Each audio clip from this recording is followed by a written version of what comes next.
ఆంధ్రప్రదేశ్ ప్రభుత్వం వివిధ సంక్షేమ పథకాలను అమలు చేస్తూనే సంక్షేమ పథకాల అమలు విషయంలో తీసుకోవాల్సిన జాగ్రత్తలను కూడా ఎప్పటికప్పుడు ప్రజలకు సూచిస్తుంది. ఏపీలో ప్రస్తుతం రేషన్ కార్డుదారులు రేషన్ తీసుకునే విషయంలో అప్రమత్తంగా ఉండాలని ఏపీ ప్రభుత్వం కీలక ప్రకటన చేసింది. రాష్ట్ర పౌర సరఫరాల శాఖ మంత్రి నాదెండ్ల మనోహర్ తాజాగా చేసిన ప్రకటనలో రేషన్ కార్డుదారులకు షాకింగ్ విషయాన్ని తెలిపారు. ఎవరైతే రేషన్ కార్డు ఉండి 3 నెలల పాటు వరుసగా రేషన్ తీసుకోకుండా ఉంటారో వారి రేషన్ కార్డు ఆటోమేటిక్ గా రద్దవుతుందని తెలిపారు. ఎవరైనా సరే ఇటువంటి పరిస్థితిని ఎదుర్కొంటే ఆందోళన పడొద్దని సమీపంలోని సచివాలయానికి వెళ్లి సమాచారం ఇవ్వాలన్నారు. సచివాలయంలో సమాచారం ఇచ్చి తిరిగి యాక్టివేట్ చేసుకునే అవకాశం ఉంటుందని తెలిపారు.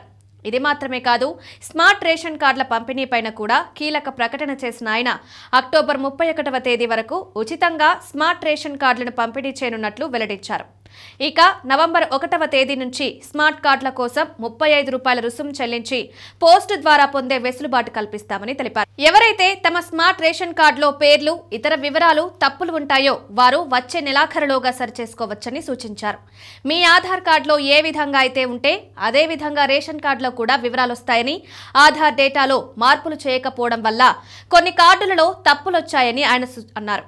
దరఖాస్తు చేసుకుంటే వాటన్నింటినీ సరిచేస్తామన్నారు.